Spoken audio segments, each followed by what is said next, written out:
सवितर्दुरितानि परासुव यद्भद्रं तन्नयासुव। ॐ शान्ति शान्ति शान्तिः। ॐ श्री गुरुभ्यो नमः। ॐ सर्वेभ्यो नमः। ॐ श्री परमात्मने नमः। ॐ श्री परम ऋषिभ्यो नमः। ओम। वैदिक संस्कृति के इस अंक में हम ईश्वर के उस सूक्ष्म और विराट स्वरूप को जानने का प्रयास करेंगे।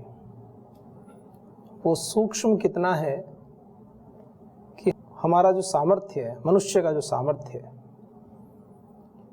हम ये कह भी नहीं सकते कि हमने उसको जान लिया है।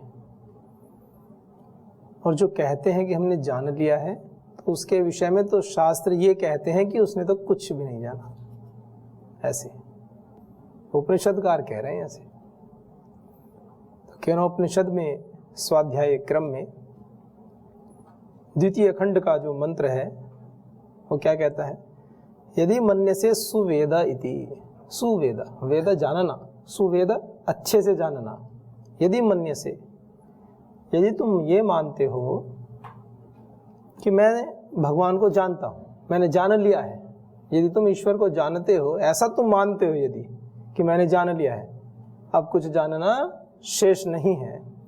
यदि मन्यसे सुवेद इति दहरम एव अपि नूनम, तो निश्चय ही जानो दहरम अल्पम, दहरम अल्पम, थोड़ा। तो सोचो कि दहरम एव अपि नूनम, निश्चय ही नूनम, निश्चय ही आपने भी बहुत थोड़ा जाना है। उसका विस्तार इतना है ना। एक्चुअली ऐसे कहते हैं कि कोई व्यक्ति शांत चित्त होकर के बैठ करके, समाधि अवस्था में भी बैठ करके ईश्वर का साक्षात्कार कर भी ले यदि, फिर भी वो ऐसे ही प्रतिज्ञा नहीं कर सकते कि मैंने ईश्वर के समस्त गुणकर्म स्वभाव को जान लिया है। क्योंकि मनुष्य की सामर्थ्य अल्प सामर्थ्य है ना मनुष्य, और ईश्वर की सामर्थ्य अनंत है। तो हम अपनी सामर्थ्य के अनुसार तो जान सकते हैं, लेकिन हम ईश्वर को संपूर्ण रूप में जान लें तो ये बात उपनिषदकार उसका निषेध कर रहे हैं। जैसे कोई छात्र पढ़ता है विद्यालय में, कोई 5वीं कक्षा का छात्र है, तो 5वीं कक्षा का छात्र यह प्रतिज्ञा करे अपनी कक्षा में अपने गणित को पढ़ करके कि मैंने समस्त गणित को जान लिया है।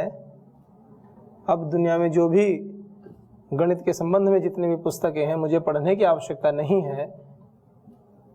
तो इसको कोई स्वीकार नहीं करेगा, हमारी भी बुद्धि स्वीकार नहीं करेगी।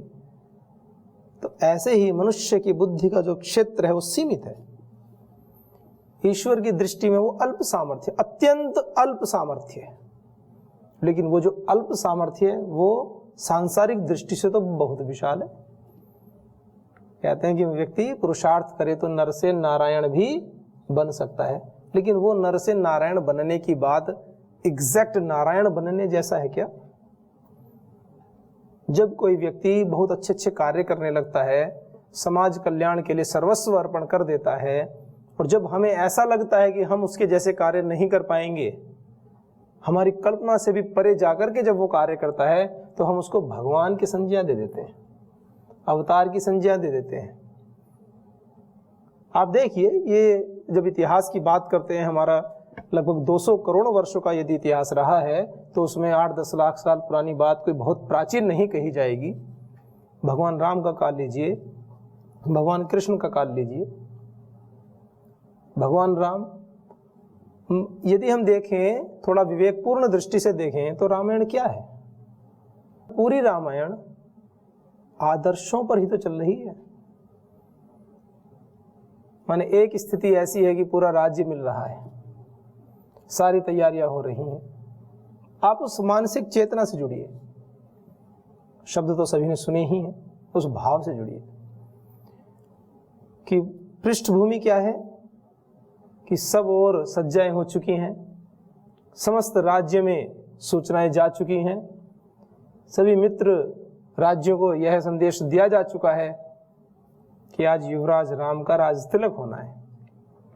तो वो भी तैयार है कि राज तिलक होगा प्रातःकाल, और सायंकाल को बुला करके उनको यह सूचना दी जाती है कि आपको अभी इसी क्षण इसी अवस्था में सभी राजकीय वस्त्रों आभूषणों का त्याग करके समस्त सुविधाओं से वंचित होकर के 14 वर्ष के लिए आपको वनवास में जाना है।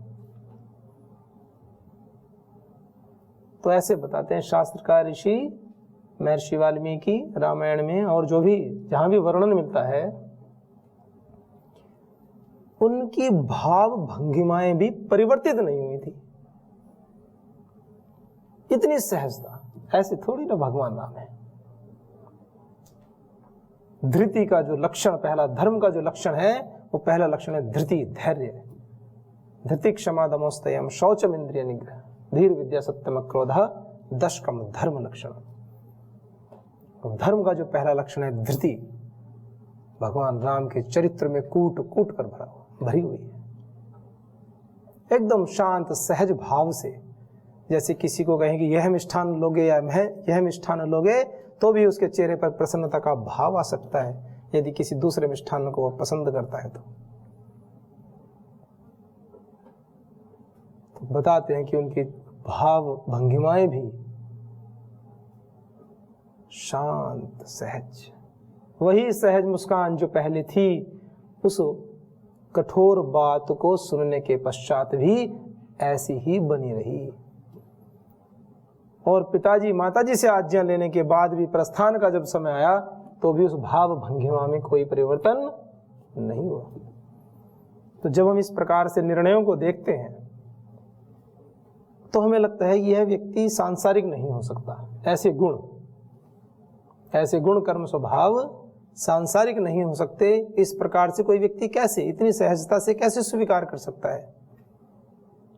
एक तो वो परंपरा हमारी संस्कृति की उच्च पराकाष्ठा, हमारी वैदिक भारतीय संस्कृति की आर्यावर्त राष्ट्र की एक पराकाष्ठा, इतने ऊंचे आदर्श स्थापित किए। आदर्श तो रामायण में आदर्श आदर्श भरे पड़े। भगवान राम ने कहा कि मैं अकेला जाऊंगा, माता सीता ने कहा कि जहां हमारे प्रभु रहेंगे वहां मैं भी रहूंगी, तो वो उनके साथ जाएंगी। लक्ष्मण जी कहते हैं कि जहां हमारे बड़े भैया रहेंगे उनकी सेवा में मैं जाऊंगा। राजपाट का मोह किसको है? आदर्श स्थापित हो रहे हैं। भ्रातृ प्रेम का अद्भुत उदाहरण प्रस्तुत किया जा रहा है, और जिसके लिए सारी बातें चल रही हैं वह भरत आकर के कहता है कि ये राजपाट तो मुझे चाहिए ही नहीं। वो जाकर के खड़ा रख करके राज सिंहासन पर, इतिहास में पहली ऐसी अद्भुत घटना मिलती है कि खड़ाऊ ने 14 वर्ष तक शासन किया। एक प्रतीक, एक संकल्प में जी रहे हैं 14 वर्ष तक, ये राज्य मेरा नहीं है। ये भाव इदम न मम, इदम राष्ट्राय इदम न मम। तो उन्होंने एक अपना जो है ये सब राष्ट्र के लिए है, तो राष्ट्र के लिए उस सेंस में क्या हो जाएगा, ये सब मेरे एक भाई हैं, भाई ने मुझे आदेश किया है इसलिए मैं इसको चला रहा हूं, इस पर मेरा अधिकार नहीं है। भरत सिंहासन पर नहीं बैठे और राजपाट पूरा चलाया, तो ये तो सबको पता ही है। एक दूसरी बात और भी है कि उन्होंने कहा कि जब मेरे भाई जमीन पर सोते हैं तो मैं गड्ढा खोद कर उसके नीचे सोऊंगा। एक से एक आदर्श प्रस्तुत कर रहे हैं। संकल्प में जीने की बात है, मर्यादाओं को निभाने की बात है, अपने भाई के प्रति अपने प्रेम को प्रकट करने का, ताकि हमारे संकल्प में न्यूनता न आ जाए। कभी भी मन में ऐसा विचार न आ जाए कि मैं बड़ा हूं, मैं राजा हूं। कुटिया में रहे, जैसे भाई वहां रह रहे हैं, स्वयं भी कुटिया में रहते थे और वो भूमि पर सोते थे, तो उस भूमि में भी 2 फीट गहरा गड्ढा करा करके उसमें सोते थे कि मेरे भाई अगर भूमि पर है तो मैं उनसे नीचे ही सोऊंगा, वो मेरे बड़े भाई हैं। आदर्शों की एक लाइन से, श्रृंखला से लगाई। माता सुमित्रा ने कि आपको जाना ही है, पूछने गए कि मैं जा रहा हूं, का जाना ही है, पूछने की बात नहीं है, ये कर्तव्य है आपका अपने बड़े भाई की सेवा में रहना, ये पूछने का विषय नहीं है, ये कर्तव्य कर्म है आपका। तो जो मर्यादाएं, जो संकल्प हम स्थापित करते हैं, फिर हमें ऐसा लगता है कि ये जो बातें हैं भगवान राम के जीवन को देखते हैं कि इस प्रकार से जीवन में मर्यादा का ही आचरण पूरे जीवन भर उन्होंने किया। कुछ काल कल्पित बातें होती हैं, जोड़ दी जाती हैं, चलती रहती हैं। कभी कभी किसी को लगने लगता है तो भगवान राम थे तो ऐसा क्यों किया होगा, ऐसा क्यों किया होगा। देश काल परिस्थिति के अनुसार कुछ निर्णय लेने पड़ते हैं, और उसमें सत्यता कितनी होती है ये भी तो एक विषय होता है ना। इतने वर्षों तक देश में, इतिहास में कुछ का कुछ परिवर्तन कर देते हैं। तो ये तो आप सबके भी सम्मुख आती ही हैं चीजें। अगर इतिहास को देखें तो एक तो कुतुब मीनार देखो, लाल किला देखो, आगरा का किला देखो, 4-5 किलो में सारे इतिहास को समेट के रख दिया। दक्षिण में ऐसी सुंदर रचनाएं, इतने अच्छे अच्छे मंदिर, इतने अच्छे अच्छे किले बने हुए हैं, वो कहीं किसी अजूबे में नहीं है कि धरती के 7 दुनिया के 7 अजूबे, 8 अजूबे, उनमें से जो है ऐसी ऐसी कलाकृतियां हैं बनी हुई, भारतीय शिल्प के अद्भुत उदाहरण है कि आप देखोगे तो आपको, जिसने पहली बार देखा हो सकता है देख के चक्कर आ जाए। अच्छे अर्थों में कह रहा हूँ, चक्कर आने का मतलब है अपनी संस्कृति पर इतना गौरव हो, अभिभूत हो जाएंगे देख करके कि ऐसे पूरे पूरे पहाड़ को बीच में से काट करके मंदिर बना दिया गया। एक पत्थर, एक बड़ा पहाड़, और उसको छीनी हथौड़े से काट करके उसके बीच में से मंदिर की रचना कर दी गई पूरी, और पूरा ऊपर पर्वत टिका है उसके ऊपर, और सुंदर कलाकृति। आप सोच रहे होंगे जो कैनवास पे पेंटिंग करने वाले हैं, जो भी हैं, जिसको नहीं पता इस विषय में, जब पत्थर पर, शिला पर कोई पेंटिंग की जाती है, शिला से जब कोई मूर्ति, कोई आकार उकेरा जाता है, तो इतना ध्यान रखना पड़ता है क्योंकि शिला का एक खंड है पूरा, कहीं जोर से लग गया और टूट गया तो फिर वो जुड़ेगा नहीं वहां पे। पूरा ऐसे ऐसे स्तंभ बनाए हुए हैं, 10-10, 15-15 मंजिलों के मकान बनाए हुए हैं ऐसे, जो आज तक चले हुए हैं, और जिसमें सीमेंट तो उस समय की छोड़ो, चूना आदि जो अत्यधिक अच्छी अच्छी सामग्रियां मिला करके बनाते थे, उसका भी कोई लेश भी नहीं है उसमें। केवल पत्थरों को इतने अच्छे तरीके से काट करके, फंसा करके बनाया गया है, और वो आज भी स्थित है, उसी वैभव के साथ स्थित है। जो भी सिखाया जाता है, पढ़ाया जाता है, पीढ़ियां वही सीखती रहती हैं धीरे धीरे। तो इसलिए हमें अपनी संस्कृति से जुड़ना चाहिए। पुस्तकें ठीक है, वर्तमान में जो भी व्यवस्थाएं हैं, या भूतकाल में जो भी रही हैं, अब तो काफी परिष्कार हो रहा है, चल रहा है, और इस दिशा में एक बहुत ही सुंदर सार्थक प्रयास परम श्रद्धेय श्री स्वामी जी महाराज और श्रद्धाचार्य श्री जी के पावन निर्देशों में चल रहा है। भारतीय शिक्षा बोर्ड के गठन से लेकर के उसकी सारी नियमावली बनाना, सारे विषय वस्तुओं को लेकर के एक बहुत बड़े विशाल स्तर पर समन्वय परक दृष्टिकोण के साथ में, न्यायपूर्ण दृष्टिकोण के साथ में कार्य चल रहा है। हम कहते हैं देश में परिवर्तन करेंगे, देश में परिवर्तन लाएंगे। आधार क्या है, कैसे लाएंगे? शब्दों से। पंडित राम प्रसाद बिस्मिल अपने जीवन के अंतिम क्षणों में कहते हैं कि देश के युवाओं को बंदूक सिरहाने नहीं रखनी चाहिए, देश के युवाओं को पुनर्जागरण का कार्य करना चाहिए। इस देश में इतनी अशांति, इस देश में इतना अज्ञान व्याप्त है कि हम जिनके लिए कार्य कर रहे हैं उनको यही नहीं पता कि ये हमारे लिए कर रहे हैं। जागरण करें, देश में स्थायी समाधान राष्ट्र के जागरण से ही संभव है, और युवाओं को पूरा जीवन जीकर इस देश के लिए समर्पित होना चाहिए। ये पंडित राम प्रसाद बिस्मिल के अंतिम शब्द हैं, जो राष्ट्रीय क्रांति के प्रणेता रहे हैं। ये ध्यान रखने की बात है। पंडित राम प्रसाद बिस्मिल के शब्द हैं, कोई ऐसे शब्द नहीं है कि कोई शांति प्रिय विचारधारा वाले व्यक्ति रहे हों कि जिन्होंने कि भाई चलिए जीवन में ज्यादा इधर उधर के कार्यक्रम नहीं करने। क्रांति के प्रणेता, राष्ट्रीय स्तर पर पूरे संगठन का निर्माण करना, सारे क्रांतिकारी भाइयों को निर्माण करना, राष्ट्र के लिए लगाना, वो व्यक्ति भी जीवन में क्या मृत्यु के भय से ऐसा लिखते हैं? क्रांतिकारी मृत्यु का भय। वो जब आकलन करते हैं इतने युवाओं का, 13-14 साल से लेकर के 20-20, 25-25, 23-23 साल के युवा चेहरे, जिनके हृदय में राष्ट्रभक्ति की अलख जग चुकी थी, राष्ट्रभक्ति का जो भी आप कहें सूर्य प्रकाशित हो चुका था।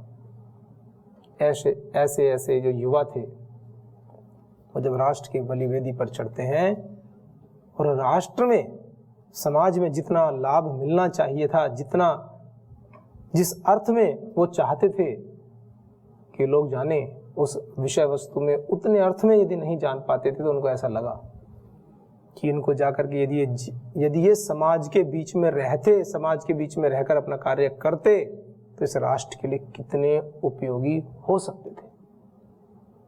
तो वो उस दृष्टिकोण से उस अंश में बात कहते हैं। सशस्त्र क्रांति को मना थोड़ी किया उन्होंने, कभी नहीं किया, अपना एक वक्तव्य दिया। वो भी आवश्यक था उस कालखंड में, लेकिन युवाओं को एक मैसेज देकर गए कि आप ये तो करें ही, इस कार्य को भी करें, राष्ट्र के लिए जिए, पूरा जीवन लगा दें राष्ट्र भक्ति में। हाँ जी, पूछिए। ओम पूज्य स्वामी जी, आपने राम के बारे में बताया, श्री राम के बारे में, कि वो कैसे विपरीत परिस्थिति में भी शांत और अचल थे और अपनी मर्यादा को बनाए रखने के लिए उन्होंने कितना बड़ा त्याग किया। तो प्रश्न ये है कि हम मनुष्य उस तरह की क्षमताएं कैसे पाए कि विपरीत परिस्थिति में शांत अचल स्थिर रहे और मर्यादा को बनाए रखने के लिए हर तरह का त्याग कर पाए। उस तरह के सामर्थ्य जो अभी के युवा में नहीं है और मुझ में भी नहीं है, तो कैसे इस तरह का सामर्थ्य पाए? सामर्थ्य पाने के लिए सबसे अच्छी कसौटी है, दो प्रकार से आप पा सकते हैं। एक तो आत्म प्रेरणा इतनी सशक्त हो कि हमें किसी की आवश्यकता ना हो। जैसे परम श्रद्धेय श्री स्वामी जी महाराज, परम श्रद्धेय आचार्य श्री जी को देखते हैं तो निकल पड़े घर से। वहाँ कोई उस समय पर आस्था चैनल या ऐसे कोई नहीं थे ना कि आप आ जाओ, हम आपको यहाँ पर रखेंगे, ऐसे बनाएंगे, निर्माण करेंगे। अंत प्रेरणा इतनी प्रबल थी कि मैं स्वयं ही बदल सकता हूँ पूरे संसार को। और दूसरा, पर उसके पीछे पुरुषार्थ करना पड़ता है, कार्य करना पड़ता है। और दूसरा होता है कि हम इस पथ पर आना चाहते हैं और समर्थ गुरु सत्ता वो हमारा हाथ पकड़ ले, फिर हमें हमारे ऊपर आती है। जैसे कहते हैं ना, गेंद तो अब आपके पाले में, तो गेंद अब हमारे पाले में आ गई है। हमारे करते हैं हमारे, हम जो भी, हम ब्रह्मचारी हैं, आचार्यगण, जो इनको कार्य करना है। अब यह हमारा दायित्व बनता है कि हम उस आज्ञा में कितना चलते हैं। और धीरे धीरे निर्माण होता चला जाता है। सामर्थ्य बढ़ाने से बढ़ती है। बलम उपासना, बल की तो उपासना की जाती है, चाहे आत्मिक बल हो, आध्यात्मिक बल हो या शारीरिक बल हो। आप प्रारंभिक स्तर पर 50 दंड लगाएंगे, धीरे धीरे 100, 150, 200, 500। गुरुकुल में तो हमारे ब्रह्मचारी यहाँ 25-25 हज़ार दंड भी लगाएं, 5-5, 10-10 हज़ार दंड लगाते हैं। तो कहने की बात क्या है, सामर्थ्य को धीरे धीरे बढ़ाया जाता है धैर्य के साथ। से तो दीर्घ काल निरंतर ये सत्कारा से भी तो दृढ़ भूमि, चित्त की स्थिति को इतना दृढ़ किया जाता है। और कुछ पूर्व जन्म के संस्कार होते हैं, और इतना तो हम सब मानते ही हैं कि हमारे पूर्व जन्म के जो संस्कार हैं वो तो अच्छे हैं, तभी तो हम सब यहाँ हैं। बस उनका परिष्कार करते जाना है, धीरे धीरे परिष्कार करते जाना है। हम ऋषियों के वंशज हैं, इस राष्ट्र के लिए, धरती माता के लिए हमें कार्य करना है। हमें अंततः अपनी ही उन्नति में शारीरिक, आत्मिक और सामाजिक इस क्रम को तोड़ना नहीं है। इस क्रम को यदि तोड़ दिया तो फिर सिस्टम कोलैप्स कर जाता है।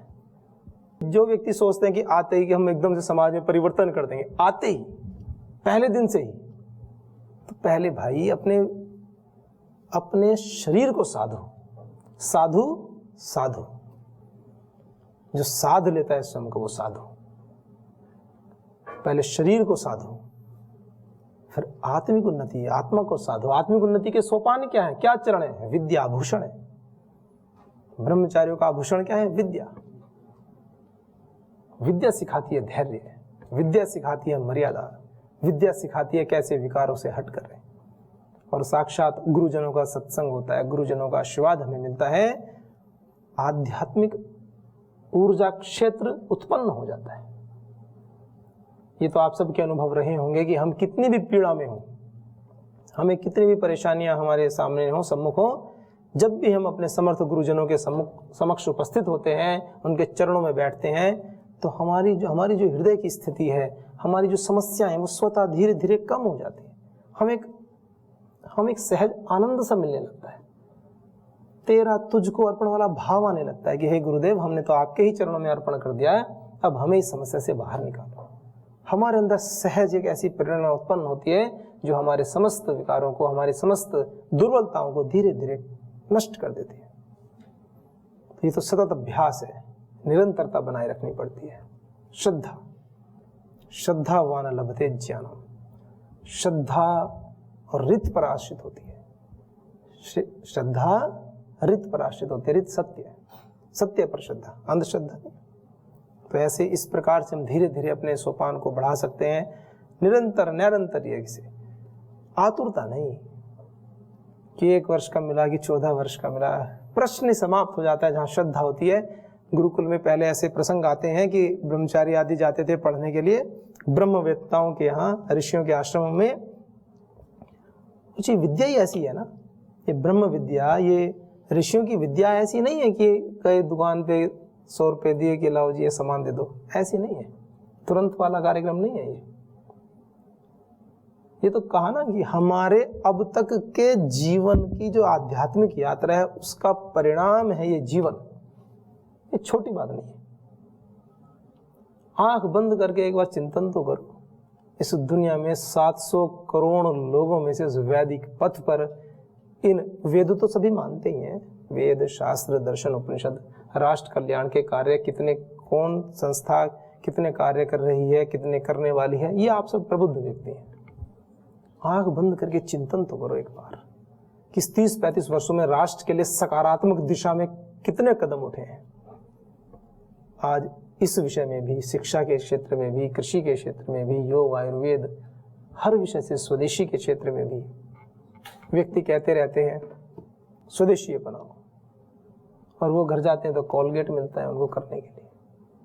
मतलब वो छोटे स्तर पे बात कह रहा हूँ कि क्या बड़े बड़े भाषण देते हैं कि हमें स्वदेशी का पालन करना चाहिए, लेकिन विकल्प देने को कोई तैयार नहीं है।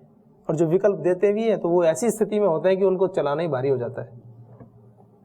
आज अपने उन्हीं सिद्धांतों पर अटल रह करके स्वदेशी की पूरी एक ऐसी अर्थव्यवस्था स्थापित कर दी है कि आने वाले 3 से 4 साल में हो सकता है वो भारत इतने विश्व में पूरा प्रभुत्व स्थापित करे। तो कैसे होता है? सतत अभ्यास से। जीवन को देखो, अपने गुरुजनों के जीवन को देखो, और हमारे सामने तो एक साक्षात ऋषि हमारे सम्मुख उपस्थित है, हमारा सौभाग्य है। तो ऐसे संकल्प बनाए हम अपने जीवन में, सत्य संकल्पों को धारण करें, प्रमाद को नष्ट कर दें। कुछ कहते हैं कि धीरे धीरे छोड़ देंगे। जो छोड़ने की चीज है उसको धीरे धीरे क्यों छोड़ना, उसको अभी इसी क्षण छोड़ देंगे ना। जो प्रभाव होंगे उसको देख लेंगे, करेंगे ना, औषधीय प्रयोग करेंगे, योग आसन करेंगे, प्राणायाम करेंगे, व्यायाम करेंगे, जो उसके दुष्प्रभाव है उसको भी नष्ट करेंगे धीरे धीरे। लेकिन जो छोड़ने की चीज है उसको लेकर चलना ही क्यों? जब किसी ने बता दिया कि आपके कटी वस्त्र पर, आपके वस्त्र पर एक थोड़ा कीचड़ लग गया है, मल लग गया है, तो उसको लेकर ढोना क्यों? उसी क्षण उसको साफ करेंगे कि चलो आज थोड़ा सा हटा दिया, थोड़ा सा कल हटाएंगे, थोड़ा सा परसों हटाएंगे। ऐसे थोड़ी होता है। भोजन करने जा रहे हैं, थाली में कुछ मिट्टी या कुछ गंदा लगा हुआ है, तो ऐसे थोड़ी करेंगे चलो आज इसको थोड़ा साफ करेंगे, आज तो भोजन कर लेते हैं। होता नहीं है ऐसे, प्रैक्टिकली नहीं है। तो अपने जीवन में भी अपने आंतरिक विकारों को भी धीरे धीरे नष्ट करते जाएं। स्थूल विकारों को तो एक क्षण नहीं लगाना, उसी समय नष्ट करें, और आंतरिक विकारों पर धीरे धीरे कार्य करते जाएं। इस प्रकार करने से हमारी सामर्थ्य बढ़ती है, और श्रद्धा से सामर्थ्य बढ़ती है, विश्वास से सामर्थ्य बढ़ती है, पुरुषार्थ से सामर्थ्य बढ़ती है। एक छोटा सा उदाहरण देकर बात को समाप्त करेंगे। एक व्यक्ति ट्रेन में जा रहे थे, पतले से थे, दुबले से। तो जब ट्रेन में गए तो एक सीट पर 4 व्यक्ति बैठे थे, अच्छे तगड़े, और एक पर पतले पतले 5 बैठे थे। तो वो गए, उनको बैठने का मन हुआ, तो उन्होंने जो तगड़े वाले थे उनकी तरफ देखा, तो उन्होंने भी उसकी तरफ ऐसे घूर के देखा। फिर उसने जो पतले वाले बैठे थे उनको साइड किया कि भैया थोड़ा साइड हो जाना, वो वहीं पे बैठ गया। इसका मतलब क्या हुआ नेगेटिव सेंस में हो सकता है उदाहरण, मैं ये नहीं कह रहा हूँ, मैं ये बताना चाह रहा हूँ कि सामर्थ्य वाले को फिर कहने की आवश्यकता ज़्यादा नहीं होती। तो सामर्थ्य हमें बढ़ानी चाहिए अपनी।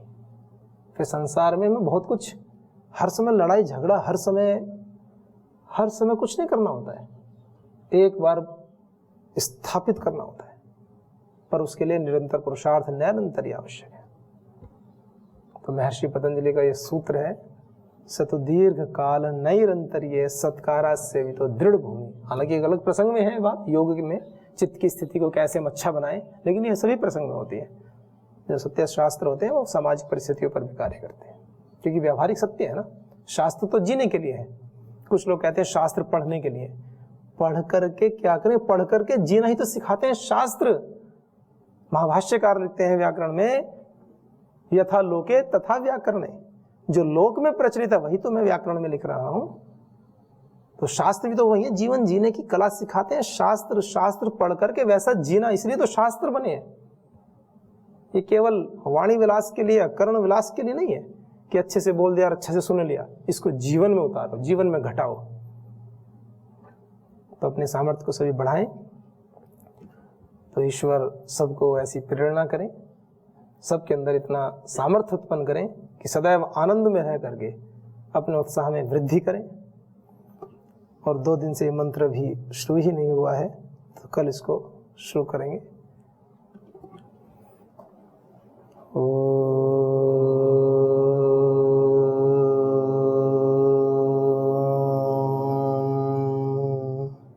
शांति शांति शांति। ओम श्री गुरुभ्यो नमः।